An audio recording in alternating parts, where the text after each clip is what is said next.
ராதா, ராதா, இன்னைக்கு என்னோட தங்கச்சி சீதா வரா, தெரியும்ல? ஞாபகம் இருக்கா இல்லையா உனக்கு? படிப்பெல்லாம் முடிச்சிட்டு நம்ம ஊருக்கு வரா. ஏன் சீதா நேத்து நமக்கு போன் பண்ணி சொன்னதை நான் மறந்துட்டேன்னு நினைச்சிட்டீங்களா? அதெல்லாம் நான் மறக்கவே இல்ல. இப்ப அவ வந்துகிட்டே இருக்கிறா பஸ்ல. இன்னும் கொஞ்ச நேரம் நம்ம ஊருக்கு வந்துருவா. என்னோட தங்கச்சி சீதா வரான்னு சொன்னதுமே எனக்கு கையும் ஓடல காலும் ஓடல. ரொம்ப சந்தோஷமா இருக்கு. அவளை எவ்வளவு நாள் பிரிஞ்சு இருந்தோம். அவ படிப்புனே முக்காவாசி நாள் ஹாஸ்டல்லே அவ இருந்துட்டா.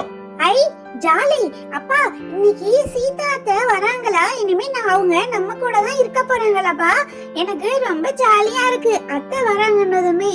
ராதா, சீதாவுக்கு என்னென்ன பிடிக்கும்னு உனக்கு தெரியும்ல? என்ன சமையல் செய்ய போற? எல்லா சமையலையும் செஞ்சுவே. அவ வந்ததும் பார்த்துட்டு அசந்து போகணும்.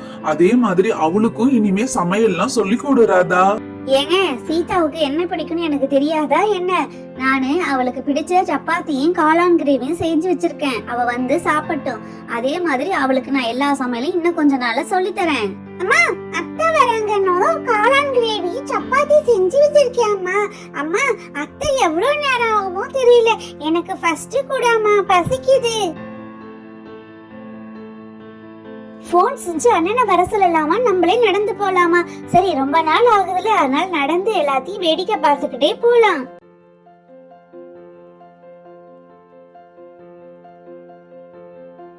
அம்மா, அப்பா, பாப்பு, அங்க பாருடா, யாரு வரானே? நம்ம அத்தை வராங்க. ஜாலி ஜாலி, இனிமே நமக்கு ஜாலி ஜாலி. ஏங்க, நம்ம சுப்பு சொல்றது சரிதான். அங்க பாருங்க, சீதா வந்துட்டு இருக்கா. எப்படியோ வந்துட்டா போல, நடந்தே வந்திருக்கா. ஏங்க, நமக்கு போன் பண்ணிருந்தா நீங்களாவது போய் கூட்டிட்டு வந்திருக்கலாம்ல. ராதா, பஸ் விட்டு இறங்குனதுமே எனக்கு போன் பண்ணுமா, நான் வந்து கூட்டிட்டு வரேன்னு சொன்னேன். ஆனா அவ நடந்து வர, நான் என்ன செய்யறது? சரி, வந்தவள வான்னு சொல்லு. அண்ணே, அண்ணி, பப்பு, சுப்பு எல்லாம் எங்க இருக்கீங்க? எங்க பப்பா காணோம், சுப்பு மட்டும்தான் இருக்கா. பப்பு, தூர்க்கியாடா? எப்படா இருக்க? நல்லா இருக்கியாடா? நல்லா படிக்கிறியாடா? அண்ணே, நீங்க எப்படி இருக்கீங்க சொல்லுங்கண்ணே. சீதா, நாங்க எல்லாருமே நல்லா இருக்கோம். உங்க அண்ணனும் நல்லா இருக்காரு. சரி வா, கை கால் கழுவிட்டு வா, சாப்பிடலாம்.